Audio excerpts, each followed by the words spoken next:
కట్టలేదని ఇండ్ల తలుపులు మోటార్ స్టార్టర్లు గుంజుకుపోతున్నారు. రేపు పుస్తెలతాళ్లు లాక్కెళ్తారా?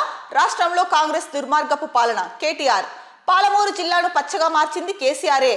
420 దొంగ హామీలతో సీఎం అయిన రేవంత్ ఇచ్చిన మాట మరచి అరకొరగా రుణమాఫీ. అందుకే రాష్ట్రంలో పెరిగిన రైతు ఆత్మహత్యలు, విద్యార్థుల ప్రాణాలు పోతున్న పట్టని సర్కారు. కులగణన దగా, బీసీలను మోసం చేసే కుట్ర.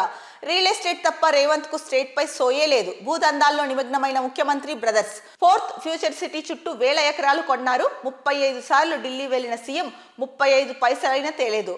ఆమనగల్లు రైతు దీక్షలో నిప్పులు చెరిగిన కేటీఆర్ స్థానిక ఎన్నికల్లో రేవంత్ కు బుద్ధి చెప్పాలని పిలుపు. సో కేటీఆర్ అయితే కనుక ఆమనగల్లు రైతు దీక్షలో సంచలన వ్యాఖ్యలు చేశారని చెప్పొచ్చు. అంటే రైతులు రుణాలు తీసుకున్నారు కదా, ఆ రుణాలు కట్టలేదని చెప్పేసి ఇళ్ల తలుపులు మోటార్ స్టార్టర్లు గుంజుకుపోతున్నారు. రేపు పుస్తెలతాళ్లు కూడా లాక్కెళ్తారా అని చెప్పేసి ప్రభుత్వాన్ని ప్రశ్నిస్తున్నారు. అలాగే కాంగ్రెస్ రాష్ట్రంలో అయితే కనుక కాంగ్రెస్ దుర్మార్గపు పాలన చేస్తోంది. దీనికి సంబంధించి అంటే ఇప్పుడు స్థానిక సంస్థల ఎన్నికలు వస్తున్నాయి కదా, స్థానిక సంస్థల ఎన్నికల్లో అయినా సరే రేవంత్ రెడ్డికి బుద్ధి చెప్పాలి అని చెప్పేసి చెప్తున్నారు. ఇక్కడ ఈయన ఇంకొక ప్రధాన వ్యాఖ్యలు అయితే కనుక చేశారు. ఏంటంటే కనుక సీఎం రేవంత్ రెడ్డికి రాష్ట్రం పైన సోయ లేదు, ఆయనకి ఎంతసేపు కూడా రియల్ ఎస్టేట్ పైన ఆయన ఫోకస్ అంతా ఉంది. అలాగే రేవంత్ రెడ్డి బ్రదర్స్ ఆయన సోదరుడు, వీళ్ళకి రియల్ ఎస్టేట్ తప్ప స్టేట్ పైన అయితే కనుక ఏమీ ఆసక్తి లేదు అని చెప్పి అంటున్నారు. ఇక 35 సార్లు ఢిల్లీ వెళ్ళొచ్చారు, కనీసం 35 పైసలైనా తీసుకొచ్చారా అని కూడా ప్రశ్నిస్తున్నారు.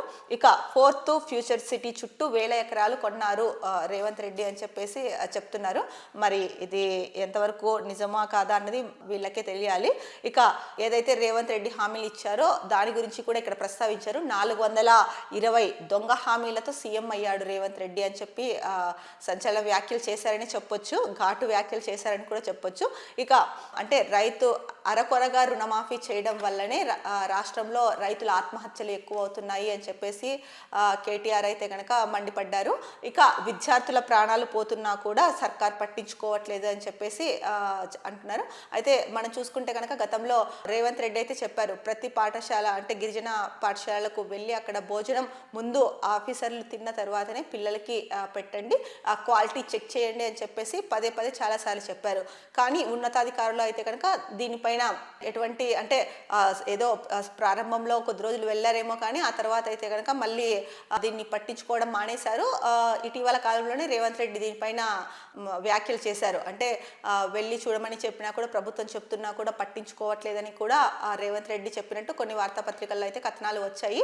మరి ఈ నేపథ్యంలోనే కేటీఆర్ కూడా అంటే విద్యార్థుల ప్రాణాలు పోతున్నా కూడా సర్కార్కి అంటే పట్టదా అని చెప్పేసి ముఖ్యంగా ధ్వజమెత్తారు రాష్ట్ర ప్రభుత్వం పైన. అయితే ముఖ్యంగా ఓవరాల్గా చూసుకుంటే కనుక ఆమనగల్లు రైతు సభలో అయితే కనుక రైతు దీక్షలో అయితే కనుక రాష్ట్ర ప్రభుత్వం పైన కేటీఆర్ సంచలన వ్యాఖ్యలే చేశారు. మరి ఇప్పటికైనా రాష్ట్ర ప్రభుత్వం మరి దీంట్లో కేటీఆర్ ఏదైతే మాట్లాడారో దాంట్లోని అంశాలు ఏవైతే కనుక ఉన్నాయో వాటిపైన ఫోకస్ చేసి ముందుకు వెళ్తుందా లేదా అన్నదైతే కనుక వేచి చూడాల్సిన అంశం.